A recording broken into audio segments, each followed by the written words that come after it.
Boa noite a todos. É, Sou Jorge Rezende Filho e estamos na primeira sessão da temporada 2025. Isso é uma sessão que já começou há muito tempo e a gente, ano passado, deu uma repaginada nela. Essa sessão foi idealizada para os nossos pós-graduandos da PUC, mas eu, desde o ano passado, resolvi deixar aberta quem quisesse acessar. E tenho tido a boa surpresa de ver aqui sempre bastante gente, não apenas alunos, mas professores da melhor qualidade que vêm contribuir. E hoje não poderia deixar de homenagear aqui o professor Nilson Ramires de Jesus, nosso colega da maternidade escola, querido, e que coordenou por muitos anos a sessão que era conjunta com os residentes da maternidade escola. Então, professor Nilson, que todos vocês conhecem. Ele é professor adjunto da UERJ, ele é médico obstetra da maternidade escola e, acima de tudo, é um querido amigo, respeitado. Nilson, é raro uma pessoa ser unanimidade. Você é um sujeito unanimidade. Não há Ah, uma obrigado. pessoa que fale do Nilson que não diga uma palavra carinhosa a seu respeito. Ontem eu botei esse convite no grupo da Academia Nacional de Medicina e tanto Mandarim de Lacerda como o Abudib mandaram afetuosos abraços. Abudib dizendo até que conviveu com você nos tempos de alojamento da residência médica. Não Exatamente, é? É, exatamente. muito bem. É, são grandes amigos, realmente. É, É. Maravilha, Nilson. e- Então, Nilson vai nos brindar com esse tema que é super atual, espectro do acreditismo placentário. Estou vendo aqui o Antônio acabou de entrar. Obrigado, Antônio, pela presença. E, Nilson, com a palavra. Para mim, está aparecendo, não está naquele modo apresentação, está naquele modo dos slides. Vê aí se você. deixa eu dar uma checada aqui. Só um Tá. instante, porque eu vou. Ele Professor, boa esteve. noite. Desculpe a demora. Professor, eles estão pedindo um passcode. É, 2025. Para mim, entra direto. Coloquei no grupo, as meninas me falaram, eu não estava conseguindo entrar. É. Enfim, talvez Do pensar. próximo sei lá, vou tentar tirar, mas é porque foi meio automático isso. No É, convite por link vai direto nesse link que eu mandei para todo mundo. Enfim, ah, agora foi, Nilson, tá perfeito. Perfeito? Uhum. Deixa eu Então só vamos lá, com a palavra. minimizar aqui essas. Tá,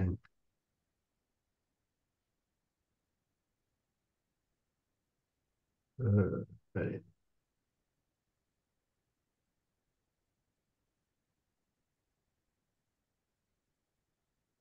Ok. Bom, nós vamos abordar hoje, então, um assunto bastante relevante no momento, né? E que traz, né, consigo um grande envolvimento do risco de vida materna, tá? E nós vamos abordar, então, o espectro do acretismo placentário, tá? Essa definição, esse termo, nada mais é do que uma descrição genérica do grau, né, para definir o grau de aderência ou invasão anormal da placenta no miométrio, na serosa ou além dela, né? Como não existe uma solução um plano de clivagem entre a placenta e o tecido em que ela está aderida, tá? O secundamento ele pode causar um grande sangramento, colocando em risco de vida a vida da paciente, e frequentemente essas pacientes vão necessitar ser submetidas a uma esterectomia, tá? A identificação pré-natal dessas pacientes diminui o risco de complicações maternas no parto, e, em particular, o risco de morbidade hemorrágica. Então, nós estamos lidando com uma situação extremamente crítica, que é um sangramento materno. Para a gente, antes de entrar diretamente no assunto, vamos dar uma recordada na circulação, na vascularização uterina. As artérias uterinas sobem, né, lateralmente, né, pelo, pela parede uterina e delas saem, no sentido horizontal, as artérias arqueadas, né, depois as artérias radiais e na descida, então, já atravessando o miométrio, na descida elas se transformam nas arteríolas espiraladas. Durante a gravidez normal, essas arteríolas elas aumentam tanto de calibre quanto de número, tá? E o objetivo é irrigar o espaço interviloso, né, onde vai ocorrer a troca materno e fetal. Durante até 11, 12 semanas de gestação, né, até essa idade gestacional, o espaço interviloso, tá? Então, aqui nós temos uma representação esquemática do espaço interviloso e das vilosidades coriais. O espaço interviloso ele é virtual, né? As arteríolas espiraladas, a desembocadura das arteríolas espiraladas, são tamponadas por um plugue trofoblástico, de células trofoblásticas. Então, esse espaço é virtual e o sangue materno ainda não circula, né, entre essas vilosidades. É um espaço completamente virtual. Nesse período, o feto ele tem uma alimentação do tipo histiotrófica, e então ele depende da cavidade coreal, depende da produção de glândulas deciduais e da vesícula vitelínica, tá? A partir do início do segundo trimestre, então, esse tampão, né, de células trofoblásticas desaparece.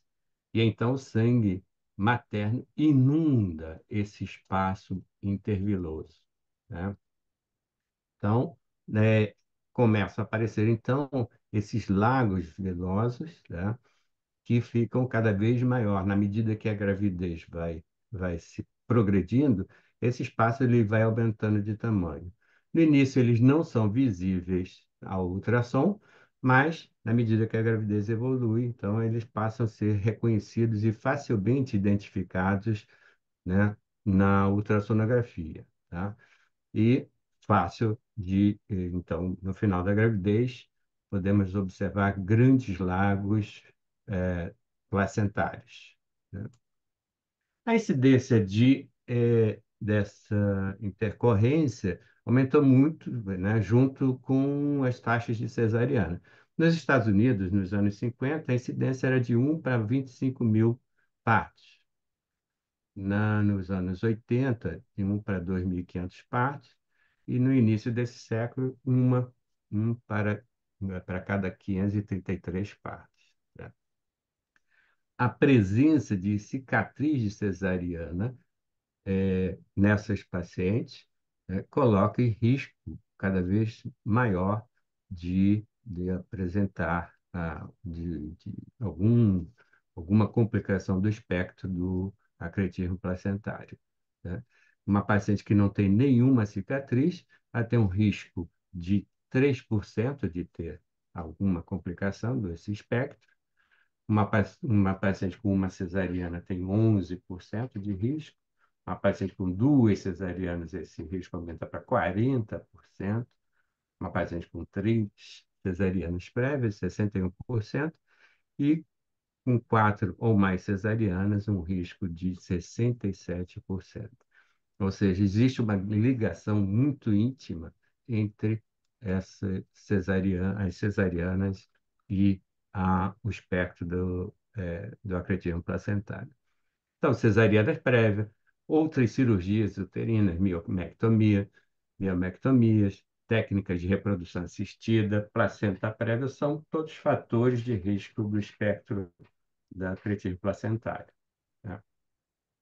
Cerca de 95% dessas pacientes apresentam esse perfil: cesariana, placenta prévia ou inserção baixa de placenta.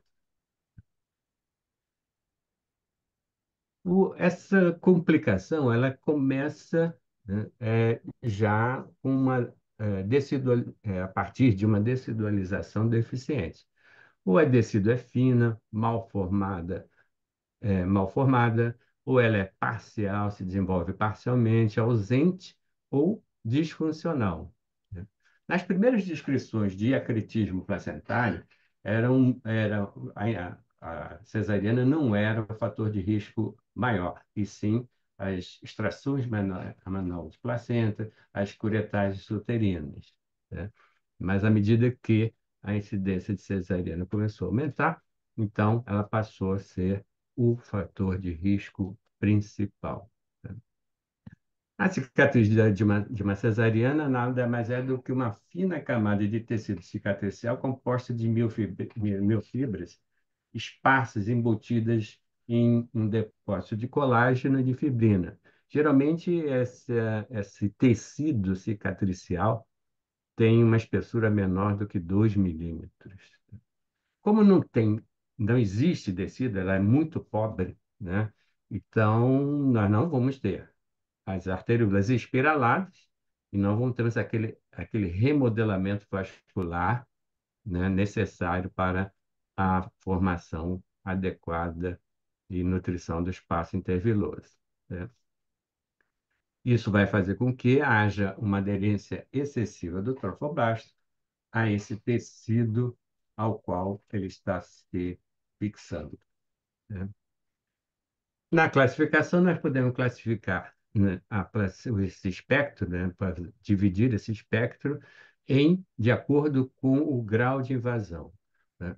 Então, podemos ter a placenta acreta, na qual o vilo de ancoragem é aderido ao miométrio ao invés da descida. Corresponde a 63% dos casos. A placenta pode ser increta, quando o vilo da ancoragem penetra, invade o miométrio, 15% dos casos. A placenta percreta, quando o vilo de ancoragem penetra no miométrio, chega até a serosa e pode atravessar, perfurar e atingir estruturas adjacentes, 22% dos casos. Essas placentas também podem, dependendo da área em que ela está mais aderida, pode ser uma aderência total, parcial ou focal, né? No mesmo caso, né, de uma mesma paciente, nós podemos ter diferentes profundidades de placentação acreta. Aqui uma representação esquemática da placenta acreta, das placentas, do espectro da placenta acreta. Aqui uma placentação normal na placenta, decídua, miométrio e a serose. A placenta creta, placenta increta e a placenta percreta. Nós devemos ter atenção, e observar que nem toda placenta que é, que é visível ao se fazer uma laparotomia, tá? É uma placenta acreta, tá? Por exemplo, esse tecido cicatricial pode apenas apresentar uma deiscência da cicatriz e a placenta ficar recoberta somente pela serosa. Então, isso aqui é uma deiscência de cicatriz e não é uma placenta percreta, tá? Então, para alguns casos, nós dependemos do exame histopatológico para a gente confirmar a presença de aderência mais importante, né? Normalmente, essas pacientes são assintomáticas, né? O diagnóstico é feito através da ultrassonografia, através de fatores de risco, né? Paciente com placenta prévia e a cicatriz de cesariana prévia, ou é um achado ultrassonográfico, né? Como nós já comentamos, não há um plano de clivagem, então a hemorragia pode ser volumosa, grave, no momento, na tentativa de é, se fazer o secundamento manual. Essa é a forma mais trágica da gente é, se defrontar e diagnosticar a presença de acretismo placentário, né? Então, é a ausência de um plano de separação, que geralmente é evidenciada durante o ato cirúrgico, né? O sangramento anteparto não está relacionado com o espectro da placenta preta, e sim, nesses casos, são dependentes da placenta, sangramento decorrente da placenta prévia. Essas pacientes apresentam um risco elevado, né, de ser submetida à esterectomia e é a principal causa de esterectomia pós-cesariana nos países desenvolvidos. No final nos anos 90, a mortalidade materna era elevada, chegando até 7% nas formas de placenta percreta. Essas pacientes estão submetidas a um risco de hemorragia maciça, necessidade de transfusão sanguínea, esterectomia, lesão de bexiga e ou ureter, internação em unidade de tratamento intensivo, infecção da ferida operatória e fístulas, apresentarem fístulas. Em 1982, Tebs e colaboradores, eles descreveram as características ultrassonográficas de um caso de placenta increta, né, com imagem em escala cinza, ultrassom 2D, né?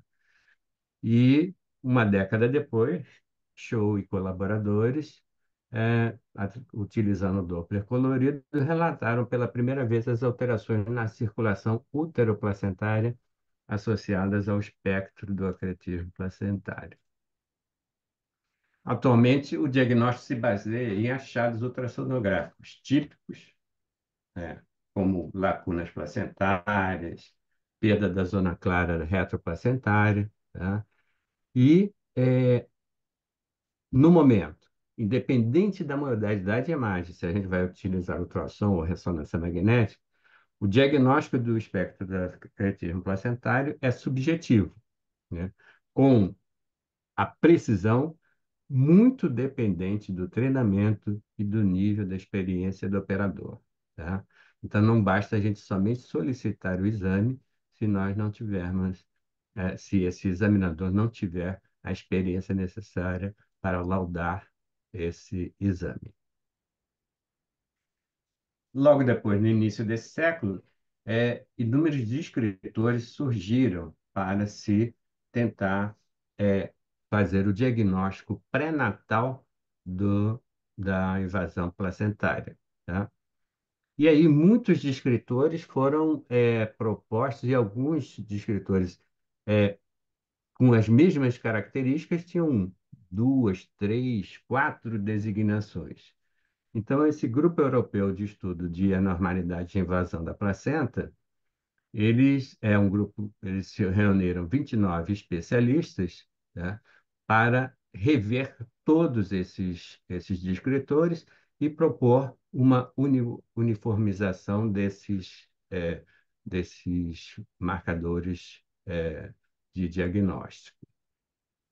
E eles dividiram em marcadores utilizando a escala cinza, né, 2D com Doppler, né, colorido, e ultrassom 3D. Então, dividiram em três grupos, né? O grupo da escala cinza, né, desse grupo, é, eles descreveram a perda da zona sonolucente, né, a clear zone. Então, seria a perda ou irregularidade do plano hipercóico do miométrio subjacente à placenta, tá? A presença de lacunas placentárias anormais. A presença de numerosas lacunas, algumas grandes e irregulares, geralmente com fluxo turbulento visível modo B. A interrupção da parede vesical, tá? Então, a perda ou interrupção da linha hiperecogênica, a interface entre a serose uterina e a cavidade e a parede vesical, tá? Então, a perda da hiperecogenicidade da bexiga, né? o adelgaçamento miometrial, com diminuição da espessura do miométrio subjacente à placenta, para uma espessura menor do que 1 milímetro, ou até indetectável. A protuberância placentária, desvio da serosa para fora do plano normal, né, com projeção da placenta para o órgão vizinho, que geralmente a bexiga, né? A serosa parece intacta, mas distorcida. Presença de massa exofítica focal, né? Então, o tecido placentário rompe a serosa e se estende além da mesma. Já no Doppler colorido, né, podemos identificar como sinal do espectro de creatinina placentário a hipervascularização uterovesical, é um sinal volumoso, intenso, com Doppler, no Color Doppler, entre o miométrio e a parede posterior da bexiga.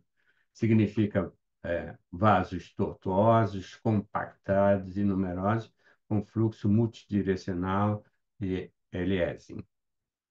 A hipervascularização subplacentária, então temos a uterovesical e a subplacentária, tá? A mesma descrição do anterior, subjacente e somente a localização que é subjacente à placenta. Os famosos vasos ponte, né? Que são vasos que se estendem da placenta, cruzam o miométrio para além da serose e penetram na bexiga ou órgãos adjacentes. Tá? Normalmente, o trajeto é perpendicular ao miométrio. E a identificação de vasos nutridores das lacunas, né? São vasos com fluxo de alta velocidade que vão do miométrio ao interior das lacunas, onde causam uma turbulência. E na ultrassonografia 3D se destaca mais, né, que é um dos critérios que pode ser utilizado, a hipervascularização intraplacentária. Um arranjo complexo e irregular de vasos placentários numerosos, tortuosos e de calibres variados.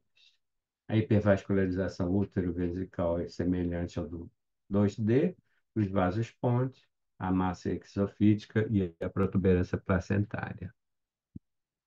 Então, agora nós vamos ver algumas imagens, né, comparando um exame anormal com um exame normal, né?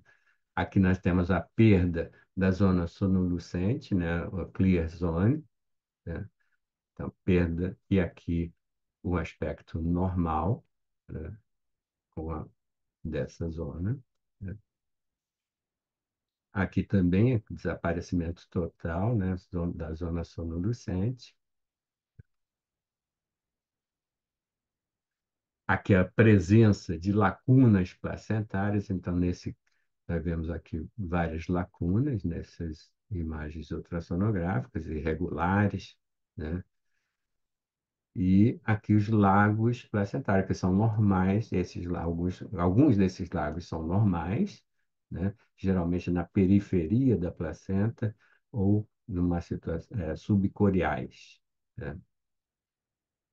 Então, nas lacunas placentárias, a placa basal de um ou mais cotilédonos se desenvolve próximo à grande circulação arterial da periferia uterina, né? Então, o espaço interviloso do cotilédono, que está nessa área da cicatriz, tá?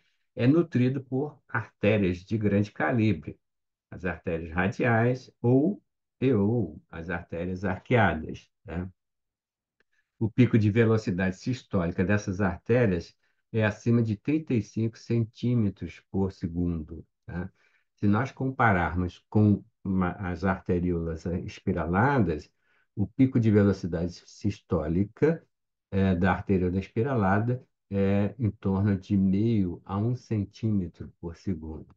Então, o sangue está penetrando no espaço interveloso com alta velocidade, né?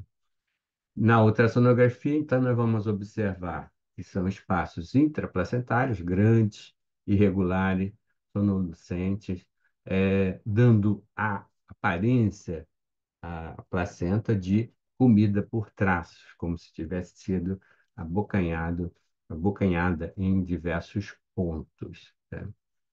Em 1992, Finberg e William descreveram as lacunas placentárias, né, e propuseram um sistema de classificação. Aliás, esse é o único descritor, né, dos sinais de, de, do espectro do acretismo placentário que tem possibilidade de ser quantificado, né? Então, se não tiver nenhuma lacuna, então ele recebe pontuação zero. Uma a três lacunas, pontuação de uma cruz. De quatro a seis lacunas, duas cruzes. E mais do que seis lacunas, três cruzes de pontuação. Então, aqui nós vemos diversos espaços, é, que são as lacunas placentárias, aqui, várias lacunas placentárias. Aqui nós, outro descritor, que é a interrupção da parede vesical, aqui, aqui embaixo, na imagem B, vários pontos, de interrupção da interface útero-vesical, e aqui uma interface normal, né, hiperocogênica.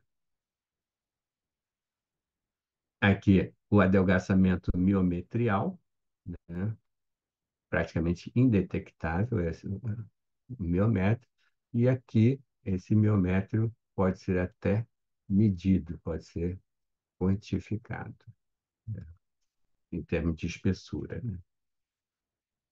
A descontinuidade e afilamento da zona hipoecóica retroplacentária. Então, aqui, essa zona hipoecóica desaparece, né, nessa área aqui, né?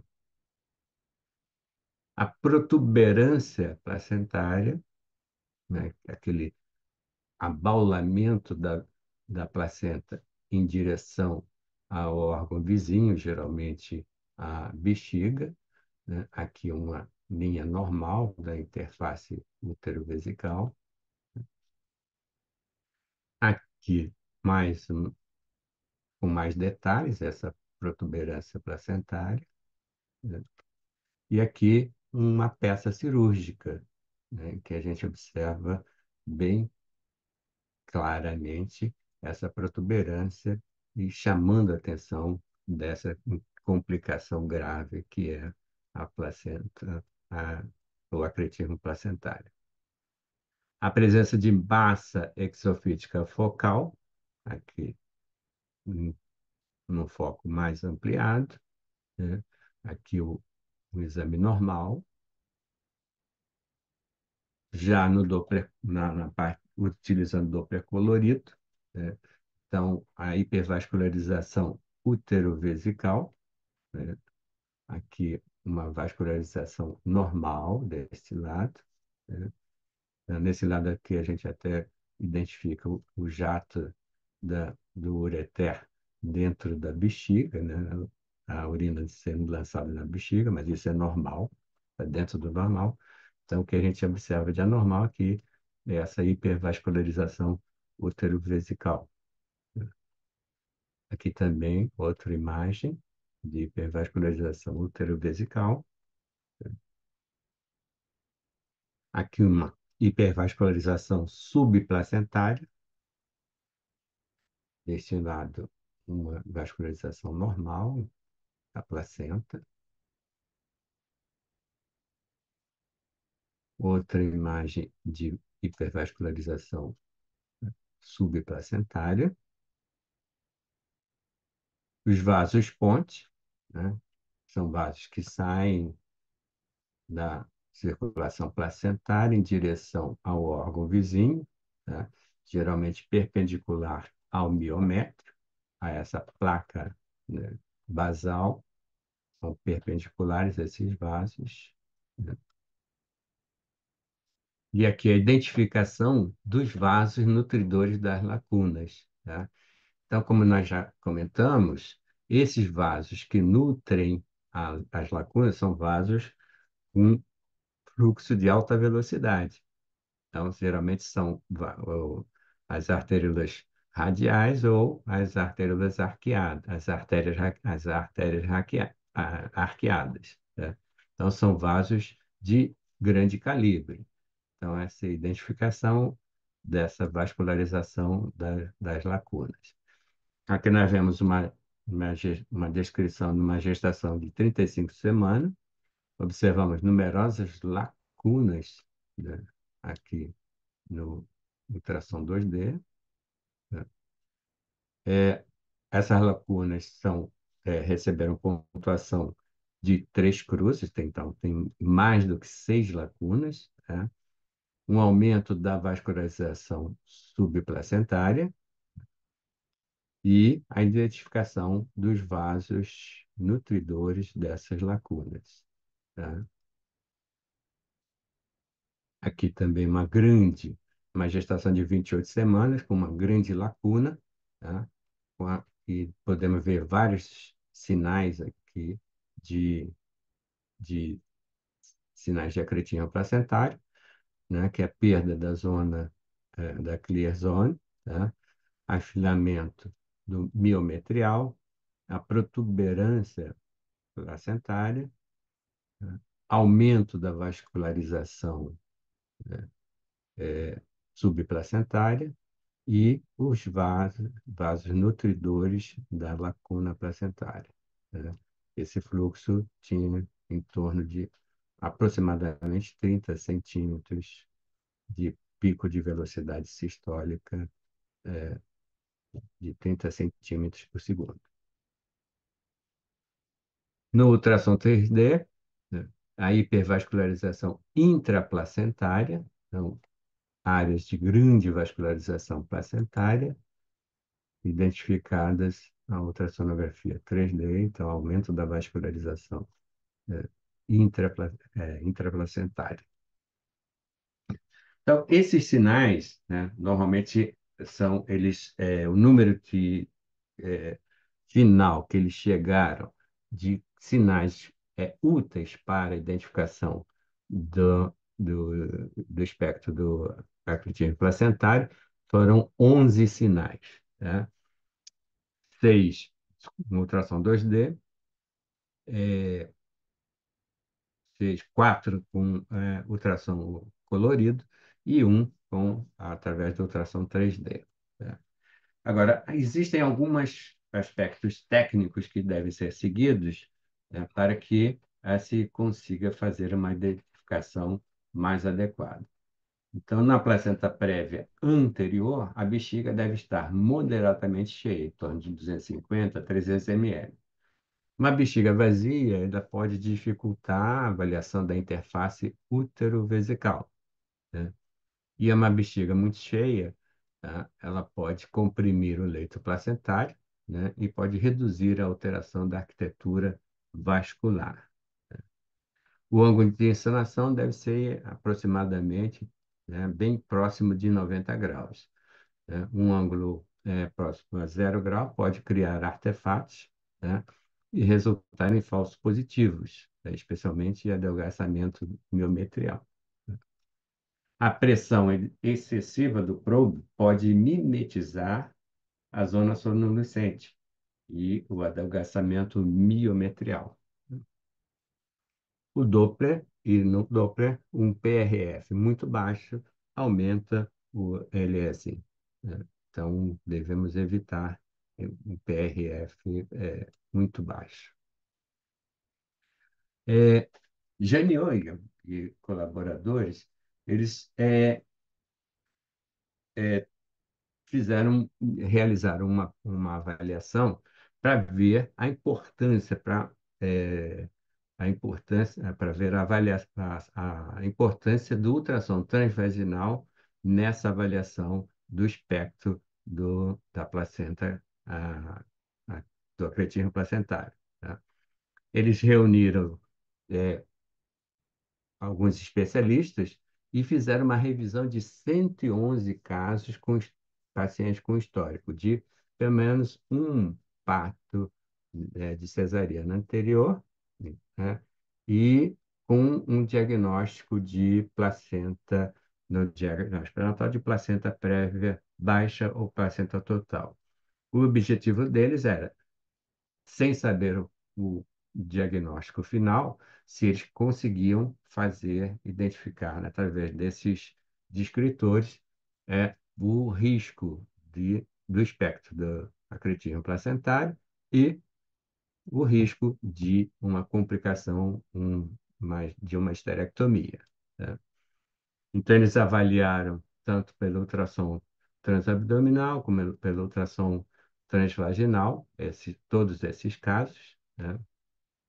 Aqui foi uma gestação de 35 semanas e uma paciente que teve o diagnóstico ao nascimento do espectro da placenta creta, do acretismo placentário, e que foi submetida à esterectomia, tá? No ultrassom abdominal, a gente já via a protuberância, né, da placentária, perda da clear zone, algumas lacunas placentárias. Aqui também as lacunas placentárias e nós vimos pelo ultrassom transvaginal o contato que tinha essa placenta, né, que é uma placenta prévia total, né, com o colo uterino, né? Através do ultrassom colorido, se observava um aumento da vascularização na interface cérvico-placentária. Então, vascularização bastante exuberante, tá? E que resultou numa esterectomia durante a cesariana, né? Aqui nós vemos três casos diferentes em que se observa, através do ultrassom transvaginal, a relação entre a placenta e o colo uterino. Aqui a placenta invadindo parcialmente o colo uterino, né? Neste caso, a placenta já tem uma invasão que deixando apenas uma pequena faixa de tecido do colo uterino entre o canal cervical e a placenta. E aqui, a placenta ocupando, entendeu? Chegando bem próximo ao canal cervical, né? Ou seja, e grandes áreas de lacunas placentárias nesse, nessas placentas. Aqui nós temos a descrição de uma gestação de 35 semanas, tá? E uma paciente com espectro de acretismo placentário no nascimento submetida à esterectomia. Então, no ultrassom 2D, nós observamos uma placenta prévia marginal, né, que é o orifício interno, a placenta prévia marginal, com lagos intracervicais, né, e o aumento da vascularização cérvico-placentária. Então, há uma conexão bastante intensa entre a vascularização cervical e a circulação placentária. Então, eles compararam tanto o ultrassom transabdominal como o ultrassom transvaginal e observaram que tanto pela via abdominal como pela via transvaginal, não há diferença para se fazer o diagnóstico do espectro do acretismo placentário, tá? A associação mais forte, né, com o diagnóstico foi a pontuação de lacuna alta, né, de 3 cruzes. Mas, através do ultrassom transvaginal, né, o ultrassom transvaginal foi um forte preditor do resultado cirúrgico, ou seja, se podia prever a possibilidade de uma paciente ser submetida através da avaliação do ultrassom transvaginal, tá? Então, o risco de uma paciente, né, de ser submetida a uma esterectomia era de 5, né, é, um risco, um odd rate de 5 para um sangramento uterino, uma avaliação no segmento uterino inferior distal muito fino, menor do que 1 milímetro, e de 5,6 para uma pontuação de lacuna de maior do que uma pontuação de 3 cruzes. Então, o ultrassom transvaginal teve vantagem em relação ao abdominal, que era capaz de identificar é, a paciente que teria um risco aumentado de ser submetida a ultrassom, à esterectomia, né? É, a ressonância magnética, embora amplamente utilizada, ainda não demonstrou claramente que melhora o manejo ou o resultado gestacional, né? Existem algumas possíveis indicações específicas para a ressonância magnética, como avaliar um possível acretismo de parede posterior, então uma implantação da placenta posterior é, teria essa vantagem, avaliar a profundidade da invasão do miométrio, paramétrio e bexiga, tá? E avaliar o miométrio e a placenta nas porções laterais, quando se tem uma suspeita de invasão lateral da histerotomia, tá? Então, teriam essas vantagens que a ressonância magnética poderia oferecer, né? Em relação ao parto, né? O parto deve ser um parto bem planejado, né? Com uma equipe multidisciplinar, né? E no qual a gente possa ter vários recursos para se eh, minimizar a perda sanguínea materna. Aqui uma peça cirúrgica que nós é de, de um dos partos. A esterotomia, que normalmente nós fazemos uma esterotomia transversa, e, considerando que os vasos, né, artérias arqueadas passam horizontalmente, então seria esse tipo de esterotomia mais adequado, né? Aqui nós tivemos a protuberância da placenta. Aqui não foi durante o ato cirúrgico que houve uma laceração da serosa, mas a serosa recobria, né, essa placenta. Isso não é uma placenta percreta, né? E aqui ao lado nós vemos aqui na parte superior a espessura do miométrio normal e depois o afilamento do miométrio, né? E aqui praticamente não identificamos miométrio, somente a placenta, né? Esse é um outro caso, bem claro, as protuberâncias da placenta, a estereotomia, né, transversa alta, né, e a espessura do miométrio normal e a espessura aqui é praticamente ausente, o miométrio entre a placenta e a serosa, né? É, Como mensagens finais, tá? Nós devemos chamar a atenção de que toda paciente que tiver uma suspeita clínica, né? E quais são as pacientes que normalmente nós vamos suspeitar que pode ter o acretismo? Então, são pacientes com placenta prévia, já seja parcial ou total, e presença de cicatriz de cesariana anterior, né?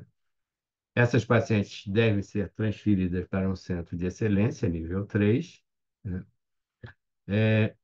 Nós já temos consciência de que a capacidade diagnóstica varia com a experiência e qualidade do exame, tá? Os achados ultrassonográficos são úteis, mas não são patognomônicos. Então, a grande dificuldade é que quase todos os sinais podem existir dentro de uma placentação normal. Então, o conjunto desses achados é que vai fazer com que nós cheguemos a uma hipótese de presença de alguma complicação do espectro do acretismo placentário. A ressonância magnética, como comentamos, é questionável, né? E, apesar de colocar essas pacientes em alto risco de vida, de transfusões e complicações, essas alterações placentárias não interferem no crescimento, e nem no bem-estar fetal quando comparados com placentas prévias ou placenta prévia total. Tá? Era isso que eu queria passar para vocês e ficamos aqui à disposição para qualquer comentário. Obrigado. Excelente, Nilson. Encerra aí o compartilhamento, que eu acho que Uhum. fica melhor, que a gente se enxerga melhor. Deixa eu ver aqui como é que Olha eu... que time aí, pelo menos para mim, que aparece, acho que estão de câmera aberta, Aranda, Borges, Christos Pritziveles e Antônio Braga. Gratíssimo. Olha que time aí que veio te assistir, Nilson. Foi uma aula Ah, ótima que bom, perfeito, obrigado. e a palavra tá franqueada Deixa eu a quem tentar quiser aqui, fazer consegui. uso dela. Uhum. Ok. Queria parabenizar o professor Nilson, acho que uma apresentação primorosa. Acho que a gente tem estado aí com o Sidney tem feito parte da rede brasileira de estudos do espectro da placenta creta. Acho que é uma rede nacional que congrega aí as pessoas que estão cuidando desse tema. Aí eu me associei a essa rede porque acaba que é uma doença que tem uma natureza trofoblástica, uma natureza placentária, e temos visto aí, né, Nilson, como é que estamos movimentando aí as questões do tema.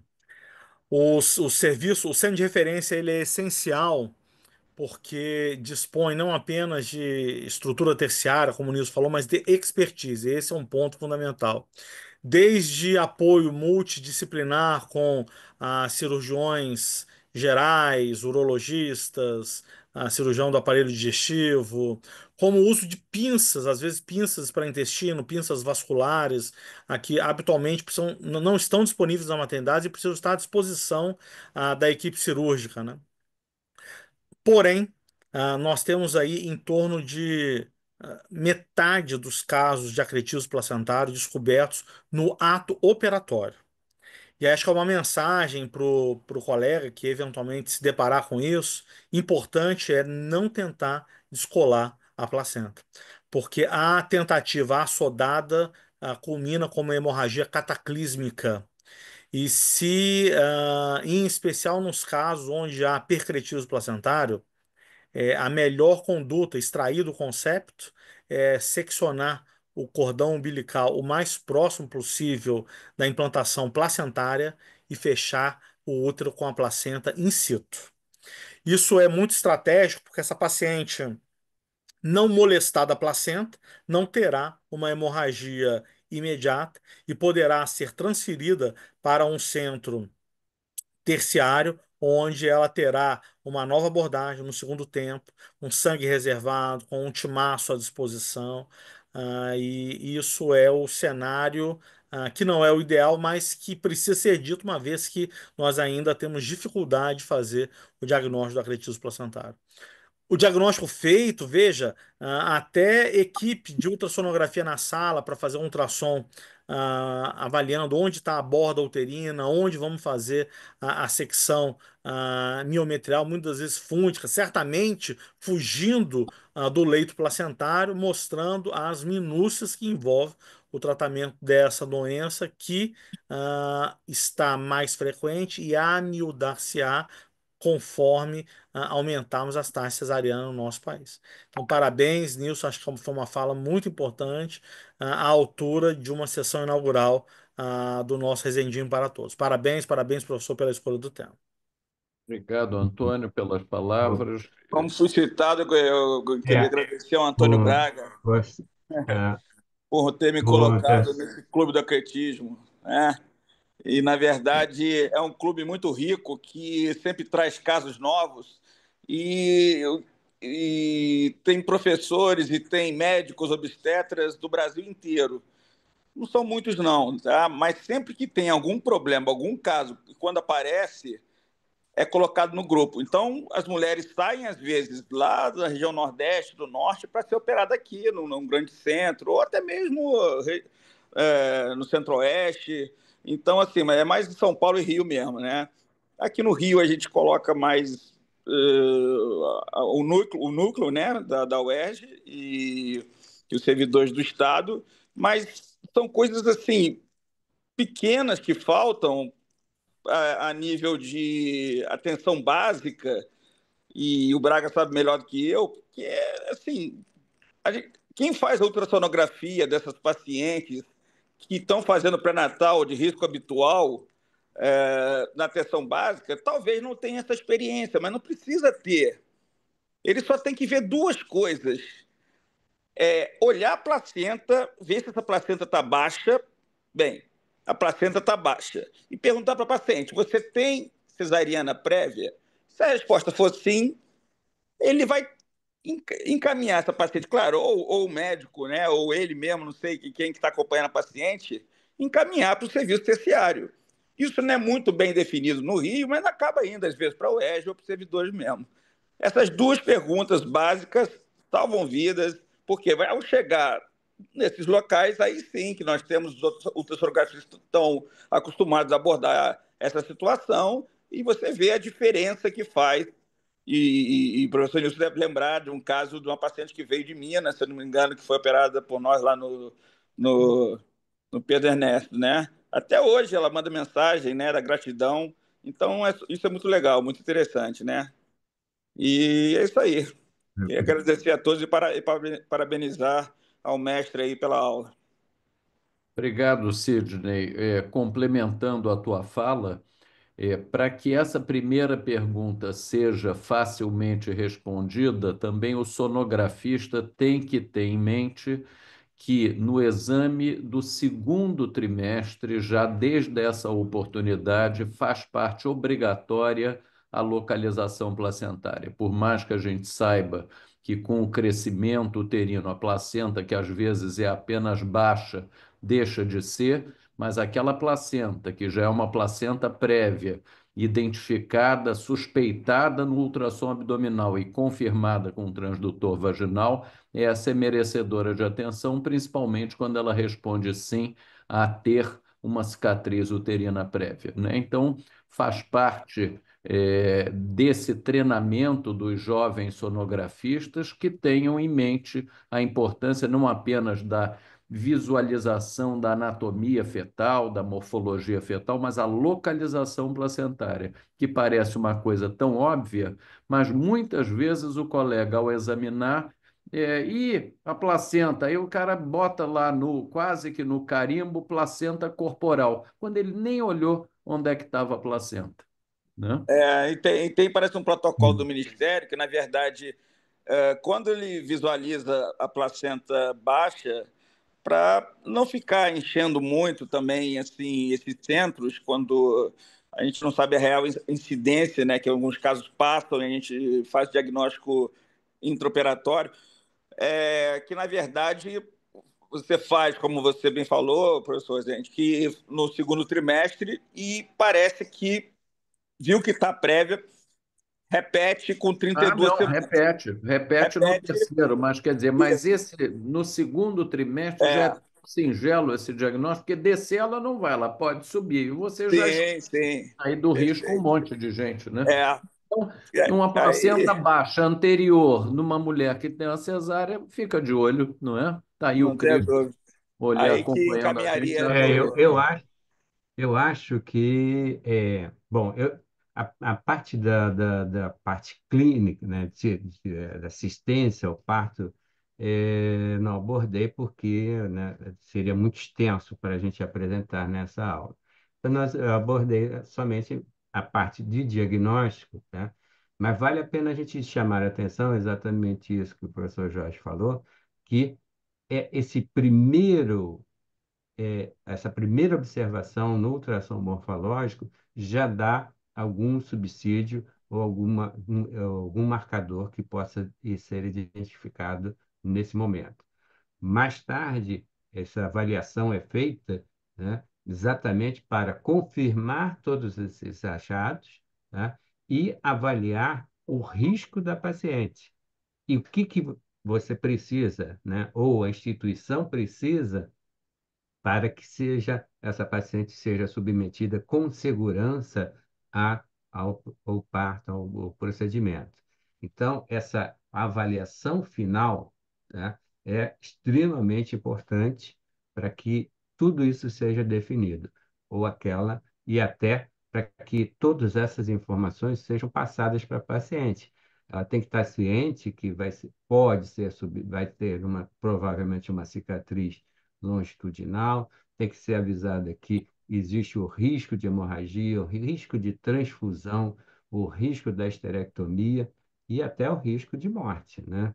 Então, isso tudo tem que ser avisado. E essa avaliação final é exatamente aquela que vai quantificar e avaliar esse risco, tá? Mas sinais precoces a gente já pode ver nesse ultrassom morfológico que deve ser, se tiver dúvida, não tem problema, é só encaminhar essa paciente para um local de referência para que seja bem avaliada, né? Talvez um dos poucos Ah, casos, Nilson, não sei se você concorda comigo, que é, se você faz um diagnóstico com 9 semanas, mais ou menos, um dos poucos casos que te autoriza ao aborto legal, ah, pelo risco que vem a causar para a paciente no futuro, né? Porque Isso aí você está falando de localização da placenta e não sim, do sim. aspecto do atletismo. Se ele tiver com o saco gestacional implantado na Uhum. cicatriz de cesárea, né, que pode ser visualizado com uma expertise maior com quem tem com 9 semanas, mais ou menos. Tô colocando 9 semanas que o pessoal coloca mais essa idade gestacional que seria o ideal para ser feito. E, na verdade, você eu vejo poucos casos, né, que a gente indica, né, pela obstetrícia mesmo, sem necessitar de outra clínica, apenas a obstetrícia, a interrupção da gestação por risco materno, né?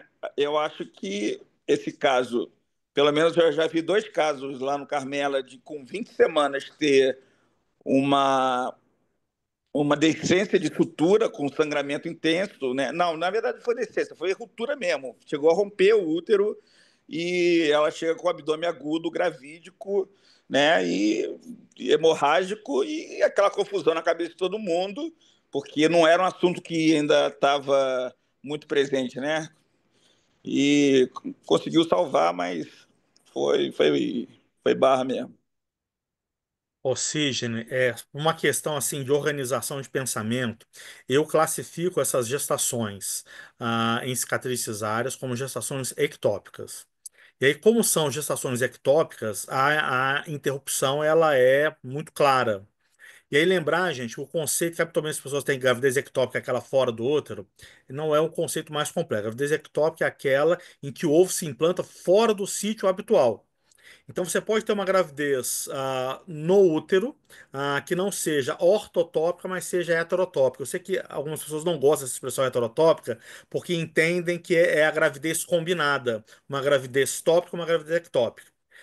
Mas o meu conceito de gravidez combinada é uma tópica e uma ectópica, e o meu conceito de gravidez heterotópica é a gravidez uterina fora do seu sítio habitual, que é ortotópica.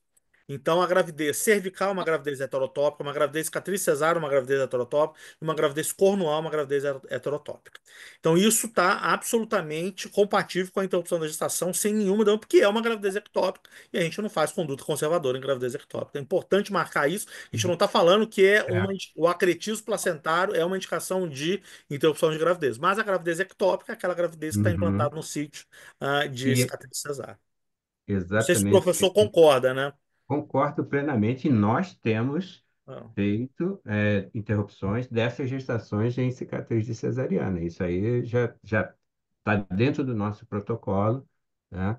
E faz parte de todas essas que eu também acho que é heterotópica, apesar de alguns textos colocarem como, né, heterotópica a gravidez A combinada. combinada. Isso é uma Exatamente. questão que o professor Rezende Mas, tem que definir no nosso livro, professor. Temos que deixar esses É, conceitos claros, porque o o heterotópico de O inglês. Rezende pai, ele chamava dessa combinada de heterotípica ou ditópica. Então, mas enfim, ele era um craque aí na terminologia. Vamos para a próxima edição rever que gera confusão mesmo. Esse heterotópico é combinado ou é em lugar anômalo do útero? E vale ressaltar que essas cicatriz de cesárea geralmente são cicatrizes anormais, né? São istimoceles, né? O pessoal de esteroscopia vê muito essas istimoceles e recomenda que sejam corrigidas antes de uma tentativa de próxima gravidez. E Mais alguém?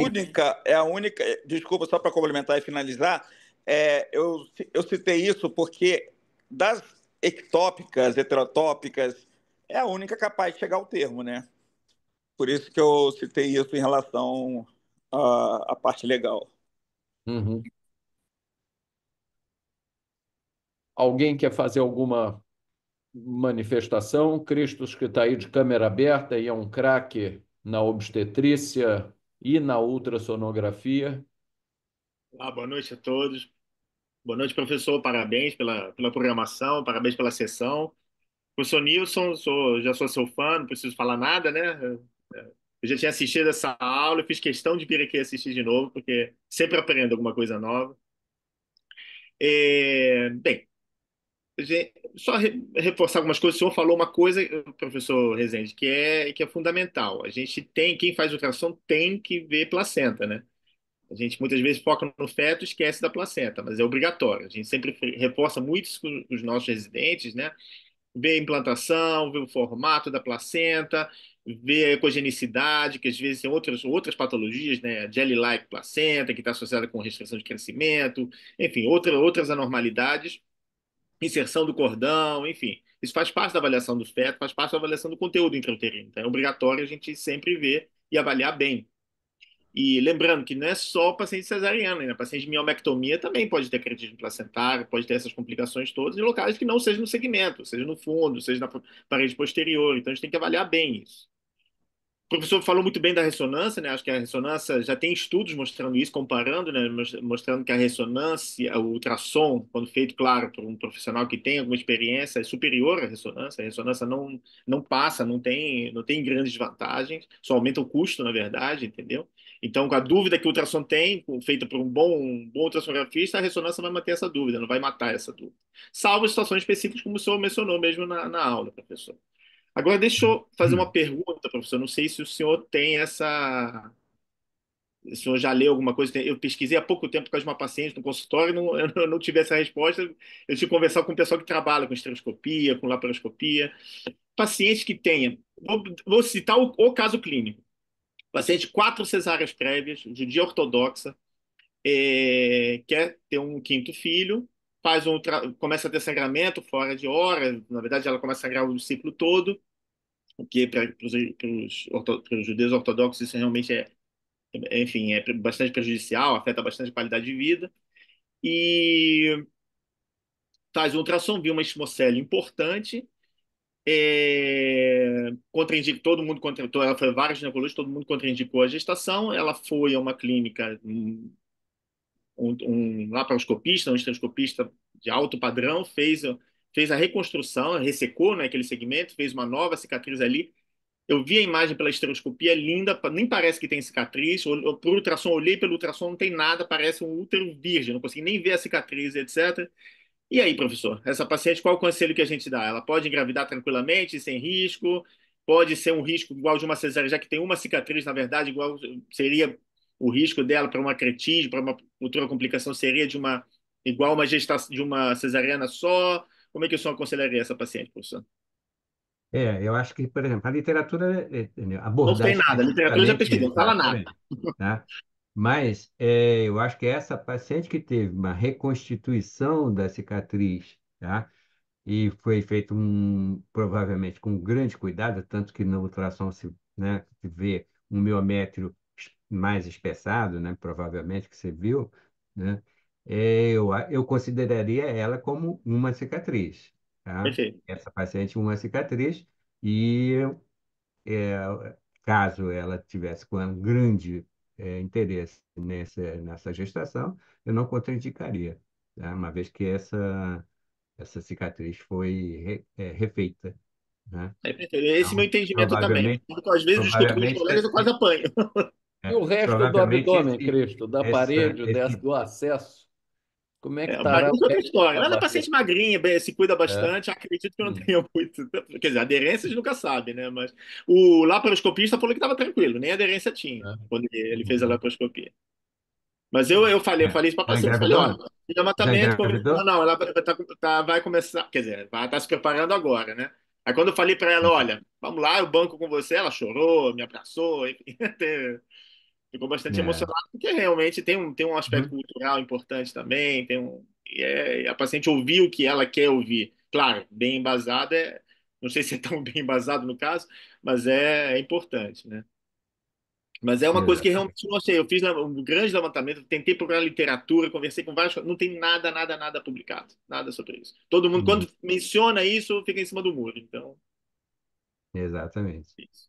Mas eu consideraria possível essa. Eu acho que é a lógica, eu acho que a lógica é Aham. essa. É uma cicatriz só, uma Mais cicatriz cadê? nova aí. Parabéns, professor. Obrigado, hein? Ok, obrigado. Muito bem, amigos. Pergunto se alguém mais gostaria de se manifestar. Aqui no chat, Nilson Hernani, um colega de Angola, te parabenizando, que já teve aí casos complicados. Alberto também te dando parabéns. Sônia, Obrigado. nossa colega do Souza Marques, te dando parabéns. Enfim, queria agradecer. Eu acho que foi um reinício aí de temporada ótimo, da melhor maneira possível. Semana que vem temos o nosso Dileto Nakamura falando sobre o manejo da hipertensão gestacional e da pré-eclâmpsia, um tema também da mais alta relevância. Então, ficam todos convidados. Agradeço mais uma vez ao Nilson, que nos brindou, e a presença de Prazer foi todos meu. vocês prestigiando aqui. Obrigado. Prazer foi meu participar dessa reunião. Obrigado, Nilson. Vou pedir só aos meus alunos novos da PUC que fiquem, ou eu vou parar de gravar, a gente vai ter uma brevíssima reunião. Muito obrigado mais uma vez.